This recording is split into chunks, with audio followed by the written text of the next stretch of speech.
안녕하세요. 저는 50대 초반 여자입니다.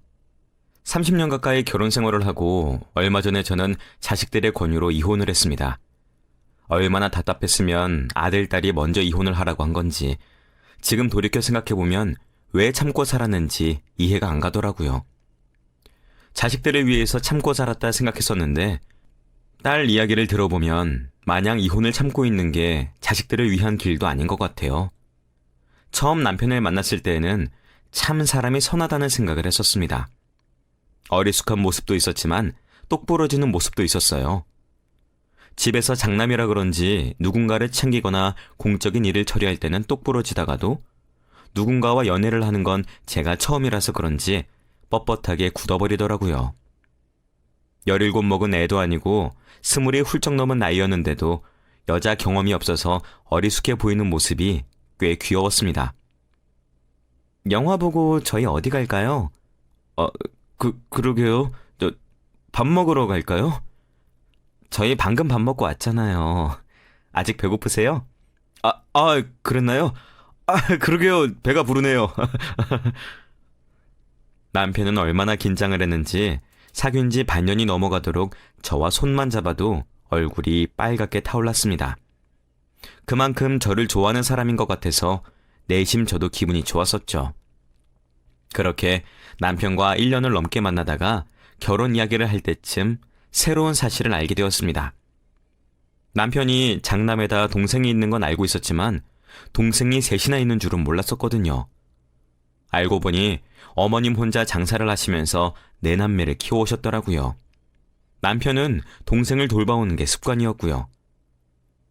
그래서 어렸을 때부터 어머님이 일하러 나가시면 내가 동생들을 돌봤었어. 대단하네요. 동생들 나이가 어떻게 되는데요? 다 3살씩 차이가 나서 막내가 이제 막 고등학교에 올라가. 둘째랑 셋째는 내가 학교 다닌다고 지원도 못 해줬는데 막내는 대학은 내가 책임져야지. 남편은 장남으로서 자기만 대학에 진학하고 나머지 2 동생이 집에 돈이 없어서 간신히 고등학교만 졸업한 게 미안한 마음이 들었었나 봐요. 막내 동생 대학 등록금을 자기가 낸다는 말에 솔직히 기분이 좋진 않았습니다. 저와 결혼하려면 제 가정도 생기고 아이도 생길 텐데 막내까지 책임지려면 허리를 바짝 졸라매야겠구나 싶었거든요. 요즘은 그런 일이 잘 없긴 하지만 그때는 나이 차이 많이 나는 동생을 책임지는 사람들이 흔했었으니까 절대 안 된다며 반대를 해야 한다는 생각은 들지도 않았습니다. 그래도 다행인 건 시어머니께서 장사를 계속하시면서 돈을 벌고 계셨다는 거예요. 장사가 잘 되는 편이라 남편에게까지 손을 빌리실 것 같진 않았거든요. 조금 불안한 마음이 있긴 했지만 1년이나 만났고 나이도 찼으니까 그냥 결혼을 해버렸습니다. 다행스럽게도 결혼을 하고 나서 남편이 집에 더 돈을 보태긴 했지만 나름 먹고 살만 했습니다. 대신에 어머님의 시집살이가 문제였었죠. 어머님은 매일같이 저를 가게를 불러 일을 시키셨어요. 식당 일은 해본 적이 없어서 처음엔 실수가 잦았는데 영 제가 마음에 안 드셨는지 갈수록 아주 작은 실수를 해도 어머님에게서 고성이 터져 나왔습니다. 야, 넌 정신이 없어? 일을 이따위로 하면 어떡해? 가게 말아먹으려고 작정을 했지? 죄송해요. 너무 바빠서 정신이 없어서 실수로 그랬어요. 덜 바쁘고 싶어서 손님 떨어뜨리려고 작정을 한 거지, 네가? 시어머니는 저를 마음에 안 들어 하시면서도 매번 저를 불러다가 일을 시키셨습니다. 그래도 일을 하다 보니까 몸에 익어서 실수도 덜하고 손도 빨라졌습니다. 그래봤자 어머님은 제가 실수를 하는지 안 하는지 시시때때로 트집을 잡으셨었죠. 처음에는 너무 힘들어서 남편에게 식당 일을 돕는 게 아니라 그냥 취직을 하고 싶다고 말했습니다. 여보, 나 차라리 그냥 회사에 사무직이나 사무보조로라도 일할게요. 식당 일은 몸도 너무 힘들고 저랑 안 맞는 것 같아요. 그래도 조금만 더 참고 일하다 보면 금방 몸에 익을 거야. 그래도 차라리 나가서 직접 돈을 벌어오는 게 살림에도 도움되고 좋잖아요. 결혼한 여자가 밖에 나가서 일해서 뭐해. 그러면 딴짓하기 딱 좋지. 어머님 가게에서 그냥 도와드리고 일한 만큼 돈을 달라고 할게. 응? 딴짓이라뇨? 여자가 밖에서 나가서 일하면 딴짓한다는 게 무슨 말이에요? 그리고 어머님이 하시는 일도 따지고 보면 바깥일이에요. 그거랑은 다르지. 그래도 어머니랑 같이 일하는 거랑 아무도 모르는 회사 가서 일하는 거랑 어떻게 똑같아. 그 말을 듣고 저는 경악을 했습니다. 무슨 조선시대도 아니고 일하는 여자들이 수두룩한데 그 여자들이 다 딴짓하러 회사에 다니는 것도 아니잖아요. 아무리 그래도 그건 아니죠. 회사 다니는 여자들이 얼마나 많은데 그렇게 말해요? 남들은 그럴 수도 있는데 당신은 안 돼. 내가 절대로 허락 안 할 테니까 그렇게 알아. 돈은 내가 벌어올 테니까 당신은 집안 살림만 잘하면 돼. 제가 일하는 것마저도 남편의 허락을 받아야 하는 건지 의문이 들었습니다. 그때부터 남편이 가부장적이어도 너무 가부장적이라는 생각이 들기 시작했습니다. 거기다가 정말로 집안일은 완전히 제 것이었어요. 어머님 식당에 가서 돕는 것도 하루에 고작 서너 시간밖에 안 되니까 제가 일하는 걸로 치지도 않더라고요. 그러니 아주 작은 집안일이어도 모두 저에게 떠넘겼습니다. 보통 쓰레기통이 가득 차면 자기가 그걸 비우고 새로 쓰레기 봉투를 끼울 수도 있잖아요. 그런데 남편은 끝까지 쓰레기통이 가득 찼으니 얼른 비워달라고만 했어요. 저도 이건 아니다 싶어서 그냥 도망쳐버릴까도 생각했었습니다. 남편은 자기가 돈을 벌어오는데 대체 월급이 정확히 얼마인지도 알려주지 않고 저에게 생활비를 주고서는 나머지는 어디다 쓰는지도 말을 안 하더라고요. 대체 시댁에 돈을 얼마나 보내주는 건지, 남은 돈은 어떻게 관리하는지 저는 아무것도 몰랐습니다. 그러면서 저는 집안의 식모처럼 사는데 이렇게 살면 안 되겠다는 생각이 들었습니다. 남편은 바뀔 것 같지도 않으니까 더는 안 되겠다 싶어서 이혼하자는 말을 꺼냈습니다. 여보, 이야기 좀 해요. 중요한 말이에요. 조금 있다가 하면 안 될까? 지금 중요한 경기라서 봐야 되는데. 나 당신이랑 더는 못 살겠어요. 이것보다 중요한 경기예요? 뭐라고? 갑자기 무슨 말이야? 지금까지 아무 말 없다가 왜 그래? 제가 말을 했는데 당신이 귀를 안 기울인 거겠죠. 난 분명히 힘들다고 말했어요. 왜 그래? 일단 말이라도 제대로 해보고 결정해. 대뜸 같이 못 살겠다니? 남편은 그날 처음으로 제 말에 귀를 기울이고 미안하다고 하더라고요. 남편과 오랜 대화 끝에 저도 직장을 구하는 것을 남편이 허락해줬습니다. 그런데 막상 허락을 받고 나니 직장을 구하는 것이 쉽지가 않더라고요. 남편과 결혼하기 전에 잠깐 사무직으로 일하다 말았으니까 경력도 얼마 없어서 더 힘들었어요. 그런데 타이밍도 참 이상하게 맞아떨어지는 게 제가 임신을 했습니다. 이제 겨우 일을 해보려고 했는데 임신해서 다시 집에서 살림이나 해야 했죠. 당신 일하고 싶어 하는 건 알겠는데 일단은 임신을 했으니까 나중에 아이부터 낳고 다시 생각해보는 게 어때? 남편은 걱정이 많은지 제가 임신했다는 사실을 알고 나서부터는 어머님 가게에도 나가지 말고 집에서 살림이나 하면서 쉬라고 했습니다. 그렇게 저는 아이를 낳고 또 육아를 해야 한다는 이유로 집에만 있어야 했어요. 어머님은 그렇게 집에만 있는 제가 마음에 안 드셨던 건지 저더러 집에서 놀지 말고 시댁에 가서 시동생들 밥이라도 챙겨주라고 하는 겁니다. 너는 집에서 그렇게 놀기만 하니? 할 일 없으면은 너희 시동생들 밥이나 먹여라. 어머님, 제가 몸이 무거워서 움직이기도 힘들어요. 나는 막내 낳기 전까지 식당 일을 했었다. 왜 엄살이야? 남편마저도 저에게 부탁해와서 어쩔 수 없이 매일같이 시댁으로 가서 다 큰 시동생들 밥 차려주고 빨래까지 해주는데도 시동생들은 그게 당연한 줄 알더라고요. 그렇게 시댁에 하루 종일 있으면서 시동생들의 이야기를 들어보니 남편이 그동안 시댁에 얼마나 돈을 보태고 있었는지 알 수가 있었습니다.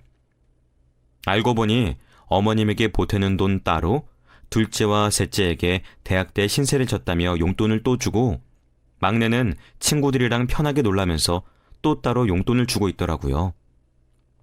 남편은 저에게 주는 저희 집 생활비만큼 시댁에 쏟아붓고 있었던 겁니다.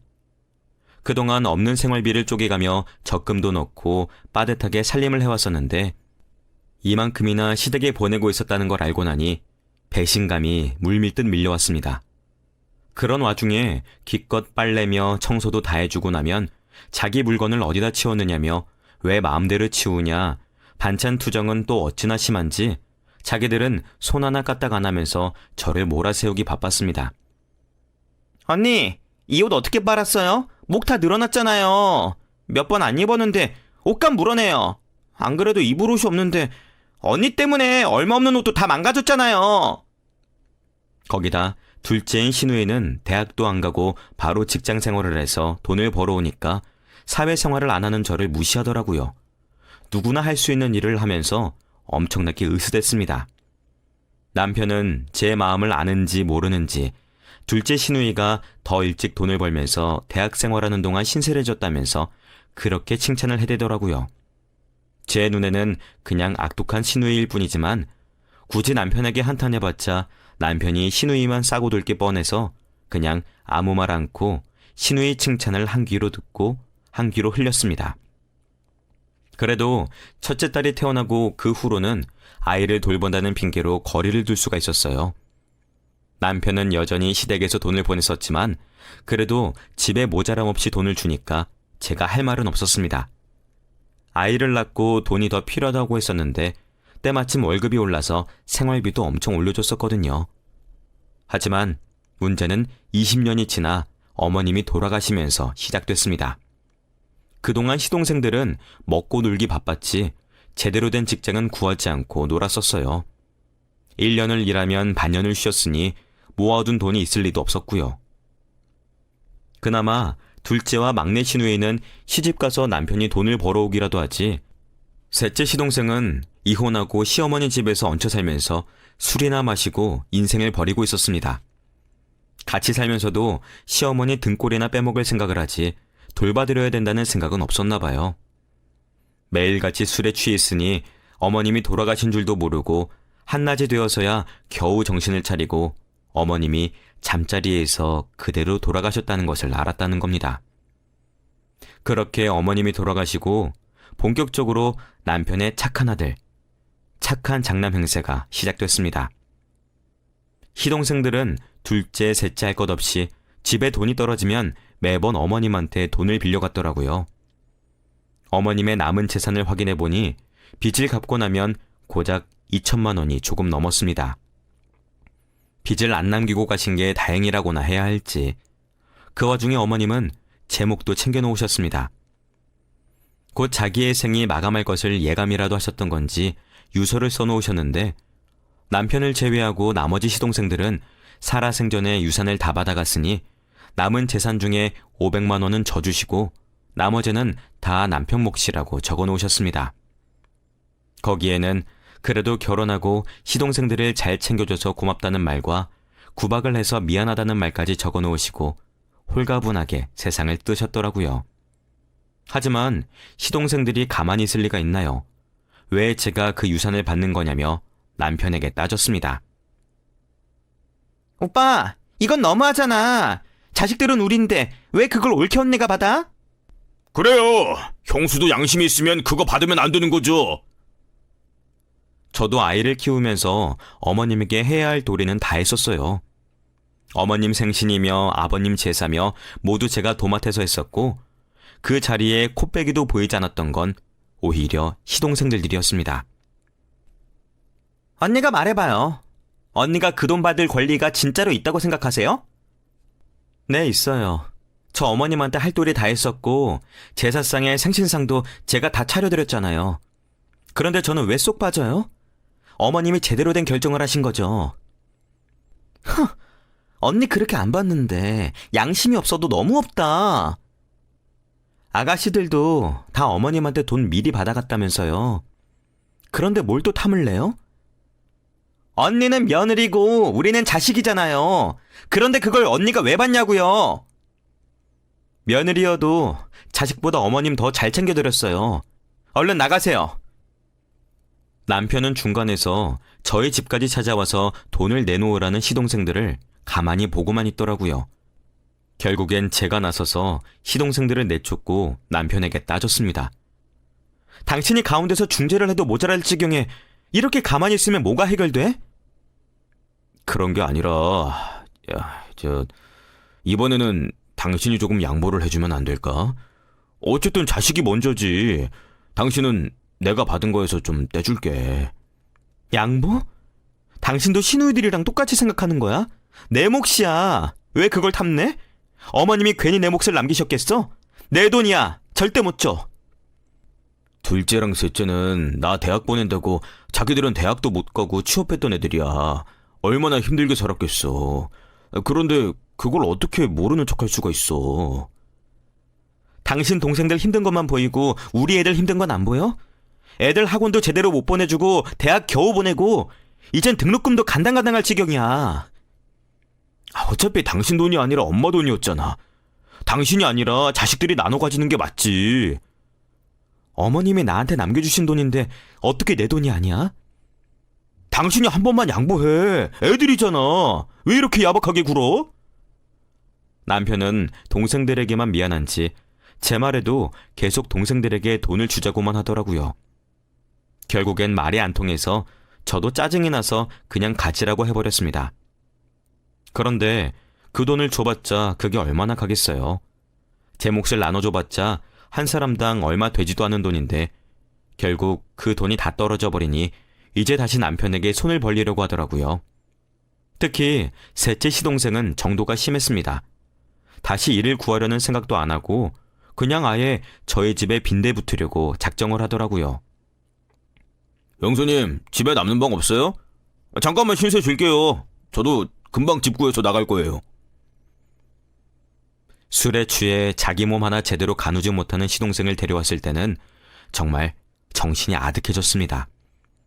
남편은 저에게 미안한 감정보다 동생을 불쌍히 여기는 마음이 컸어요. 엄마랑 살던 집도 아주 쓰레기장으로 만들어 놓고 살고 있더라. 얼마나 힘들면 이러겠어. 이혼한 지 얼마나 됐다고. 엄마도 돌아가시고 마음이 안 좋을 거야. 기가 차서 말도 안 나왔습니다. 동생 마음만 중요하고 같이 사는 가족들은 안 중요한가요? 남편이 매번 자기 동생들만 싸고더니 딸이랑 아들도 아빠와 벽이 쌓인 지 한참이었습니다. 그런 자기 자식들 마음은 중요하지도 않고 자기 동생만 불쌍하다며 함께 사는 가족 의견은 물어보지도 않고 그렇게 데려오는 게 상식은 아니었죠. 결국 시동생은 그대로 저희 집에 눌러 앉으려고 했고 참다 못한 딸이 폭발해버렸습니다. 여기가 아빠만 사는 집이야? 왜 마음대로 삼촌을 데려와? 같이 사는 사람들은 생각 안 해? 뭐가 불만이야? 내가 우리 집에 내 동생도 마음대로 못 데려와? 그러니까 아빠만 사는 집이냐고. 우리는 삼촌이랑 같이 사는 거 불편해. 내 돈 벌어서 내 집인데 그게 뭐가 불만이야? 그렇게 마음에 안 들면 네가 나가. 나 네 아빠야. 어디 아빠한테 그렇게 버르장머리 없이 말해? 너 밖에서도 그렇게 예의 없이 굴어? 동생한테는 매번 쩔쩔매면서 자기 딸에게는 어쩜 그렇게 매정하게 말할 수 있는지 신기했습니다. 당신 혜원이 말 틀린 거 하나도 없어. 당신이 벌어온 돈이면 다야? 당신이 동생들한테 돈 보태주는 동안 애들 용돈도 안 받고 아르바이트해서 대학 다니고 다 했어. 그럼 그동안 먹고 자고 입은 건 내 돈이 아니야? 그것만으로도 감사하다고 생각해야지. 내가 뭘 해준 게 없어. 당장 이 집만 해도 내 돈으로 산 거야. 정말 남편을 보고 있으면 너무 답답했습니다. 동생 챙겨주느라 자기 자식이 대학 등록금에 보태겠다고 20살이 되자마자 아르바이트를 해왔었는데 그걸 보고서도 미안한 마음 한 톨도 안 보이더라고요. 남편은 자기 동생들 챙긴다고 집에는 신경도 안 쓰고 돈도 잘 안 주니 아이들은 남편한테 기대조차 하지 않고 아르바이트를 시작했고 저도 뒤늦게나마 아이들 학원이라도 보내려고 일을 시작했었습니다. 이미 경력은 10년이 넘게 끊겼으니 겨우 남의 집 가정부로 일하면서 100만 원 조금 넘는 돈을 월급으로 받으면은 등록금으로 조금 모아놓고 나머지는 모두 생활비로 썼었죠. 남편에게 돈을 더 달라고 해도 어떻게 살림을 했길래 돈이 없냐면서 재탄만 하는 것도 한두 번이어야지. 더 이상은 듣기가 싫어서 제가 벌어온 돈의 반은 아이들 교육비로, 반은 생활비로 쓸 수밖에 없었습니다. 물가 오른 건 생각지도 안 하고 첫째 낳은 이후로는 생활비도 한 번은 안 올려줬습니다. 남편은 이런 저희 집 상황에는 관심도 없고 동생들을 챙기느라 여념이 없었어요. 그러니 어렸을 적부터 그걸 참아오던 딸이 결국엔 폭발을 한 거죠. 아빠가 언제 아빠 노릇이나 제대로 한 적 있어? 매번 고모랑 삼촌들만 챙기면서 우리는 나몰라라 했잖아. 그러면서 이젠 하다하다 집까지 데려와? 삼촌이 남이야? 내가 번 돈으로 산 집에 삼촌 데려온 게 그렇게 죽을 죄야? 누가 죽을 죄라고 했어? 한 번이라도 물어보고 데려왔어야지. 물어봤으면 네가 잘도 데려오라고 했겠다. 내가 왜 니네 허락을 받아야 돼? 어? 도저히 남편과는 말이 통하지 않자 딸은 결국엔 화가 나서 방으로 들어가 버렸습니다. 그런데 남편은 화가 났는지 방문을 두드리며 자기 집이니까 그냥 나가라고 하더라고요. 당신도 그만해. 당신들 동생한테 하는 거 반이라도 우리한테 해봐. 혜원이가 저러나. 대체 내가 뭘 잘못했다고 다들 이러는 거야? 어? 당신은 애들을 어떻게 교육을 시켰길래 애가 이렇게 버르장머리가 없어? 아빠한테 어디 고함이나 지르고 그게 자식이야? 당신 같으면 동생들 챙긴다고 자식은 나몰라라 하는 사람을 아빠라고 하고 싶겠어? 아빠 대접받을 생각하기 전에 먼저 아빠 노릇은 잘했는지 생각이나 해봐. 그동안 입혀주고 재워주고 먹여줬으면 충분하지. 뭘 더 바래? 대학도 내가 보내줬잖아. 그 등록금이 당신 주머니에서 나왔다고 생각해? 시누이들 결혼한다고 돈 주고 애들 삼촌 이혼 소송한다고 변호사 비용 내주고 등록금이 남았겠어? 당신이 살림을 알뜰히 했으면 등록금하고도 남았었겠지. 내가 준 돈이 아니면 무슨 돈으로 살림을 하는데? 당신이 돈을 벌어봤자 얼마나 번다고? 그래. 그 쥐꼬리만한 돈으로 아등바등 살았다고. 그러니까 당신이 그렇게 큰 소리칠 입장이라고 생각이나 하니? 내가 뭘 그렇게 잘못했길래 왜 나한테만 난리야? 평생 돈을 벌어다 줬더니 지금 집안의 가장을 이렇게 무시해도 되는 거야? 남편은 아예 저랑 대화를 할 생각도 없이 무조건 재탄만 하더라고요. 그동안 자기가 뭘 그렇게 잘했다고 집안의 가장을 운운하는 건지 어처구니가 없었습니다. 집에 이렇게까지 관심이 없는 가장도 있나요? 생활비라도 넉넉하게 주면 또 모를까. 남편은 저희 집 식구들의 가장이 아니라 동생들의 가장이었음이 분명했습니다. 그래. 도저히 안 되겠어. 나도 당신 같은 사람이랑은 더 이상 못 살아. 이제 애들도 다 컸으니까 우리도 이혼해. 이혼하고 당신은 저기 저 술주정뱅이나 끼고 살든가. 남편은 제가 이혼까지 이야기를 꺼내니 그제서야 제정신이 돌아왔는지 소리를 지르던 걸 멈췄습니다. 그러면서 갑자기 태도를 바꾸고 차분하게 대화로 풀어보자는 등 씨알도 안 먹힐 소리를 하더라고요. 저도 진짜로 이혼할 생각으로 말을 꺼낸 거라 더는 남편을 쳐다보지도 않고 이혼하자는 말만 하고 방으로 들어가려고 하니 사태의 심각성을 느낀 거였겠죠. 갑자기 이혼은 무슨 이혼이야? 당신 말 그렇게 쉽게 하지 마. 그럼 당신이 선택해. 당신 동생인지 우리 가족인지. 동생 선택할 거면 그냥 갈라서고 우리 선택하면 이제 당신 동생한테 10원 한 푼이고 연락이고 아무것도 보내지 마.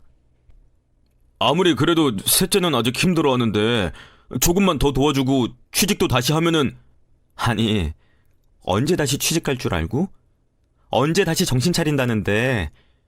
결혼하고서도 일해서 이혼당한 거 아니었어? 10년이 넘었어. 정신 차릴 거면 애초에 차렸겠지. 시동생은 워낙에 게을러서 결혼을 하고 일을 그만두더니 집에서 놀고 먹었거든요. 그래서 이혼까지 당한 사람이 언제 정신을 다시 차리겠습니까? 다음 생에나 정신을 차리면 다행인 수준인데 남편은 끝까지 동생을 싸고 돌았습니다. 당신, 이게 마지막 기회야. 잘 선택해. 이상하게 남편은 제가 이혼하자는 말만 꺼내면 순식간에 순한 양이 되긴 하더라고요. 결국엔 다시는 동생들을 돕지 않겠다며 약속을 한 후에 제가 월급 통장도 관리하기로 했습니다. 받아놓고 보니 정말 어이가 없더라고요. 저희 생활비랑 맞먹는 돈을 셋째 시동생한테 주고 있더라고요. 셋째 시동생한테는 매달 80만 원씩이나 돈을 보내주면서 저희 세 사람 생활비로 100만 원을 주고 그 돈으로 애들 교육비며 용돈, 먹는 것 모두 해결해야 했습니다. 그러면서 저희한테 생색이란 생색은 다 내고서는 저희한테 와서 대접받길 바라고 있었던 거죠. 거기다가 막내 시누이는 왜 휴대폰이 2개인지 휴대폰 요금 하나는 남편이 내주고 있더라고요. 느낌이 이상해서 막내 시누이 뒷조사를 해보니 바람을 피우고 있었습니다.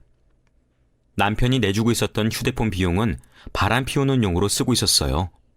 그 사실을 안 후 돈 나가는 것들을 해지시켜버리고 결혼하고 처음으로 경제권을 손에 쥐었습니다.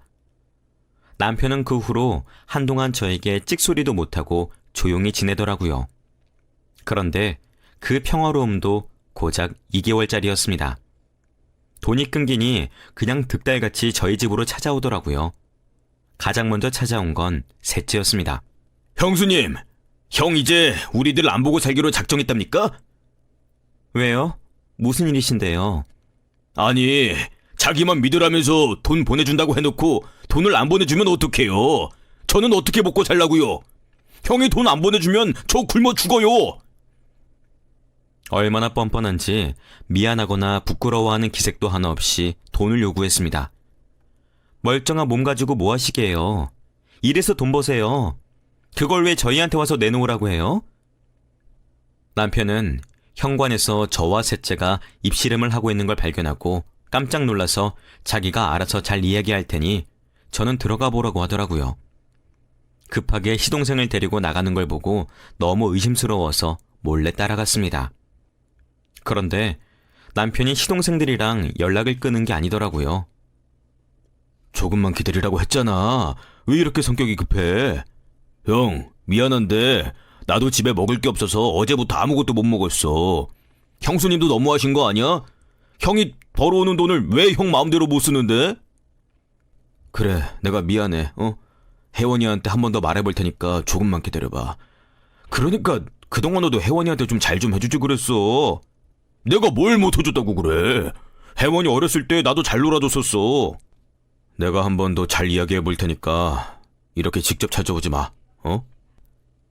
알고 보니 남편은 얼마 전 취업한 딸에게까지 저 몰래 돈을 빌려달라고 부탁을 했었습니다. 딸은 처음엔 싫다고 했었지만 남편이 틈만 나면 딸에게 삼촌이 얼마나 힘들게 사는지 불쌍한 사람인 척하면서 돈을 빌려달라고 했던 겁니다. 딸은 결국엔 마음이 약해져서 지난달에 돈을 빌려줬었던 거였고요.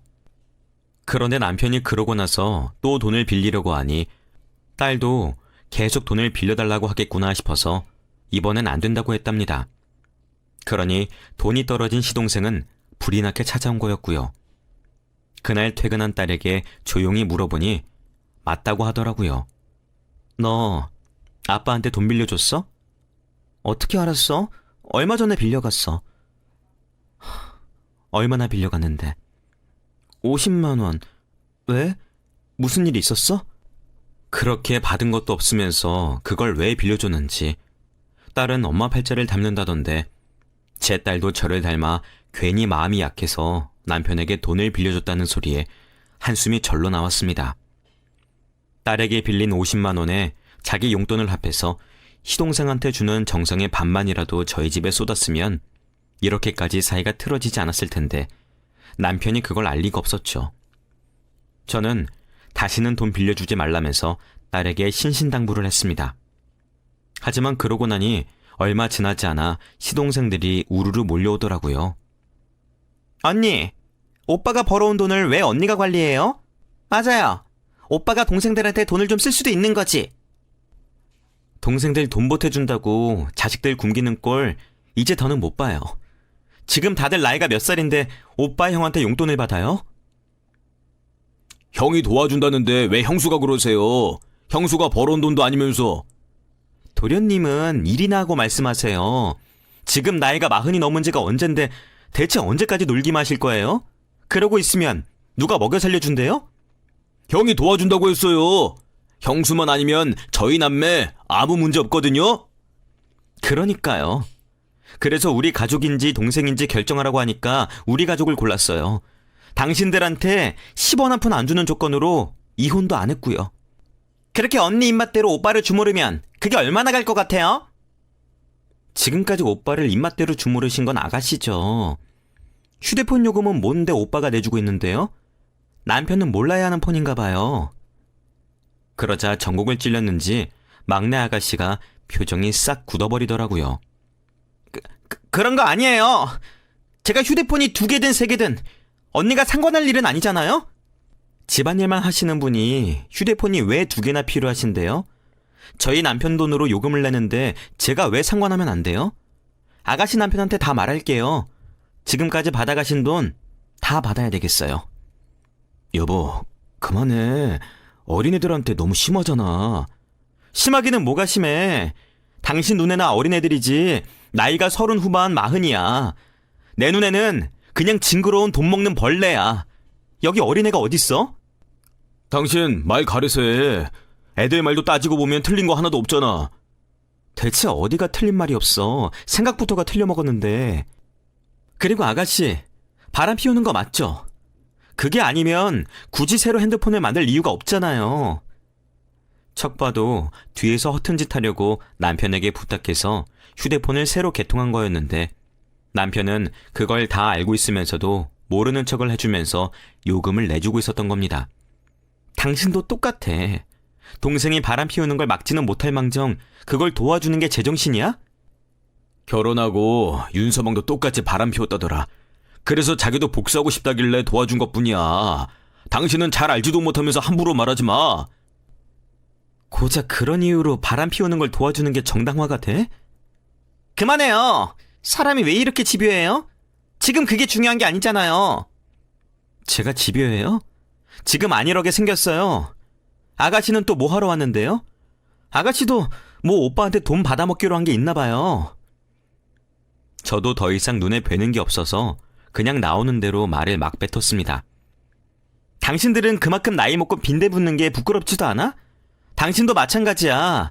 하다못해 자식한테 돈 빌려서 동생 주는 게 부모로서 할 짓이야? 혜원이가 그걸 말했어? 나중에 다 갚으려고 했었어.